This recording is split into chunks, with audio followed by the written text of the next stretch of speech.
नमस्कार दोस्तों, हमारे YouTube चैनल पर एक बार फिर आपका स्वागत है। मध्य प्रदेश अधिक शिक्षक भर्ती 2025 की आपकी प्रक्रिया स्टार्ट की जा रही है और इसको लेकर लोक शिक्षण संचालनालय से आदेश भी आपको जारी कर दिया गया है।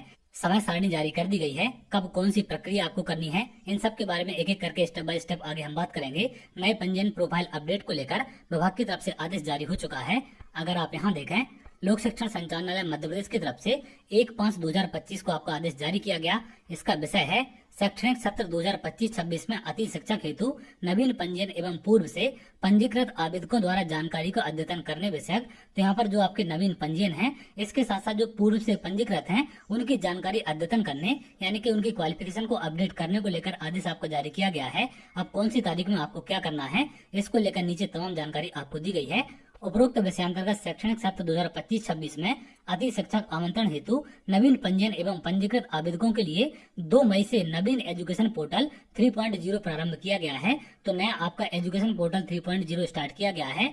आवेदक पोर्टल पर अपनी शैक्षणिक व्यवसायिक योग्यता की प्रविष्टि संशोधन कर सकेंगे। अतः आवेदक निम्नानुसार कार्रवाई करें। तो आप लोग अपने अपनी क्वालिफिकेशन अपडेट कर सकते हैं। अब यहाँ पर क्या क्या आपको कार्रवाई करनी है, इसको लेकर और तमाम जानकारी है। नवीन आवेदक जो पूर्व से पंजीकृत नहीं है, वे पोर्टल पर अपना पंजीयन कर अपनी शैक्षणिक एवं व्यवसायिक योग्यता के दस्तावेज अपलोड कर प्रविष्टि कर अपनी प्रोफाइल लॉक कर सत्यापन कराएंगे। तो जो नए अभ्यर्थी हैं जिन्होंने कभी भी अपनी प्रोफाइल नहीं बनाई है, आपको सबसे पहले अपना पंजीयन करना है, अपनी प्रोफाइल बनानी है, वहां पर आपके दस्तावेज अपलोड होंगे। इस प्रकार से आपको प्रोफाइल बनाकर उसका सत्यापन कराना पड़ेगा।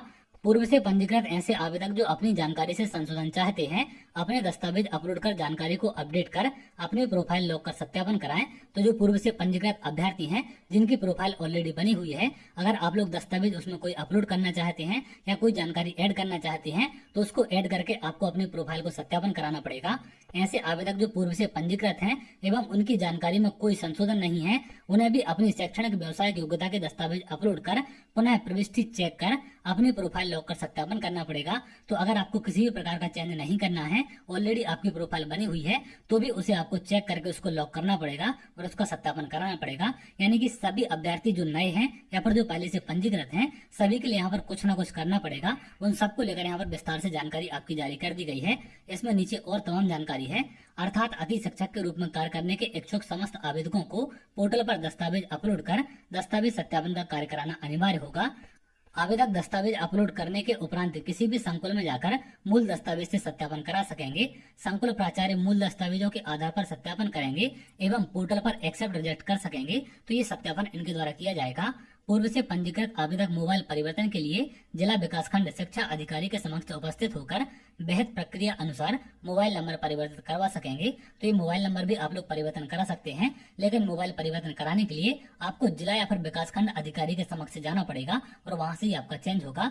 आप इसको पोर्टल पर चेंज नहीं कर सकते, इस बात का आप ध्यान रखें, क्योंकि पिछले सत्र में भी मैंने आपको जानकारी दी थी, जिला शिक्षा अधिकारी के ऑफिस से आपके चेंज किए जा रहे थे। तो अभी आपके विकासखंड और जिला शिक्षा अधिकारी दोनों जगह से चेंज हो जाएंगे, क्योंकि मोबाइल पर ओटीपी आते हैं आपके। तो अगर आपका मोबाइल नंबर चेंज हो गया है तो इस बात का आप ध्यान रखें, अपना मोबाइल नंबर चेंज करा सकते हैं। अब यहाँ पर समय सारणी आपकी जारी की गई है कि कौन सी डेट में आपको क्या करना है।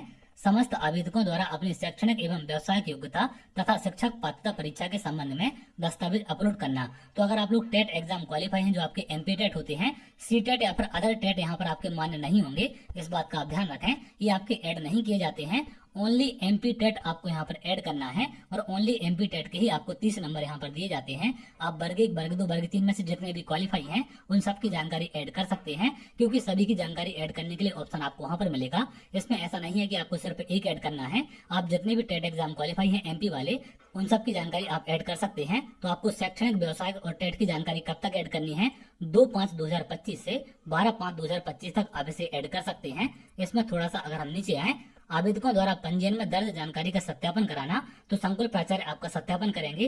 किसी भी संकुल में जाकर आप प्राचार्य से सत्यापन करा सकते हैं। संकुल प्राचार्य का पोर्टल कब तक चालू रहेगा, 3/5/2025 से 13/5/2025 तक। पूर्व से पंजीकृत आवेदन में दर्ज मोबाइल नंबर बंद हो जाने की स्थिति में मोबाइल नंबर परिवर्तन कराना, ये आपका जिला शिक्षा अधिकारी और विकासखंड अधिकारी के द्वारा 2/5/2025 से 12/5/2025 तक किया जाएगा। तो इन डेटों का आप विशेष कर ध्यान रखेंगे। इन्हीं डेट के आधार पर आपकी सारी प्रक्रिया आगे बढ़ेगी। और यहाँ पर कुछ इंस्ट्रक्शन आपको दिए गए हैं। सामान्य निर्देश, समस्त आवेदकों द्वारा नवीन पोर्टल पर दस्तावेज अपलोड एवं सत्यापन कराना आवश्यक है। ऐसे आवेदक जिनके द्वारा यह कार्रवाई नहीं की जाएगी उनके स्कोर कार्ड जनरेट नहीं होंगे तथा वे सत्र 2025-26 में अधिशिक्षक आमंत्रण प्रक्रिया में भाग नहीं ले सकते। तो आपको ये सारी चीजें उसमें अपलोड करनी पड़ेगी जिसके आधार पर आपका स्कोर कार्ड जनरेट होगा, क्योंकि स्कोर कार्ड के अंकों के आधार पर ही आपकी काउंसलिंग कराई जाती है। संकुल प्राचार्य आवेदकों के दस्तावेज सत्यापन का कार्य सावधानी पूर्वक करेंगे।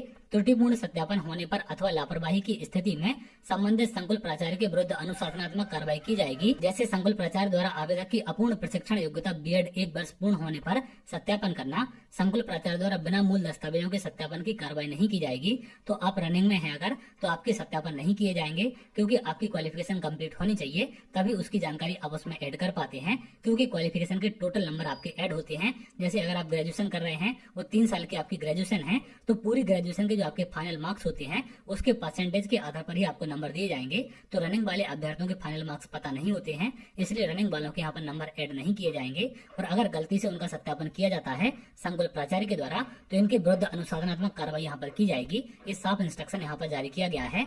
कुछ और यहाँ पर जानकारी है। आवेदक की शैक्षणिक एवं प्रशिक्षण योग्यता मान्यता प्राप्त संस्थान से होने पर ही मूल दस्तावेजों के सत्यापन की कार्रवाई पूर्ण की जाए। उक्त कार्रवाई का स्थानीय स्तर पर व्यापक प्रचार प्रसार करें, जिससे नवीन पंजीयन एवं पूर्व से पंजीकृत समस्त आवेदक पोर्टल पर दस्तावेज अपलोड करने, प्रोफाइल संशोधन एवं अपडेट की संपूर्ण कार्रवाई कर सकेंगे। यहाँ पर एक तमाम जानकारी आपको जारी कर दी गई है, तो आप लोग समय सीमा का विशेषकर ध्यान रखेंगे। जो यहाँ पर आपको समय सीमा बताई गई है, इसी समय सीमा के अंदर सारी चीजें करनी है। आप लोग डेट आगे बढ़ने का वेट ना करें और जल्दी से जाकर अपनी समस्त कार्रवाई पूर्ण कर सकते हैं। पोर्टल की जानकारी आपको इसमें दे दी गई है कि कहाँ पर जाकर क्या क्या आपको कार्रवाई करनी है। आगे जहाँ पर भी आपको समस्या आएगी, जो भी आपके ज्यादा कमेंट होंगे, उन सबको लेकर तमाम जानकारी डिटेल में आगे आपको मिल जाएगी। तो चलिए आप लोग जाकर इस प्रक्रिया को पूरा कर सकते हैं। आगे जो भी अपडेट होगी मैं आपको सारी चीजें अपडेट कर दूंगा। तो अगर आप ऐसी जानकारी चाहते हैं तो हमारे चैनल के साथ जुड़ सकते हैं, जिससे और भी इम्पोर्टेंट अपडेट आपको मिल सके।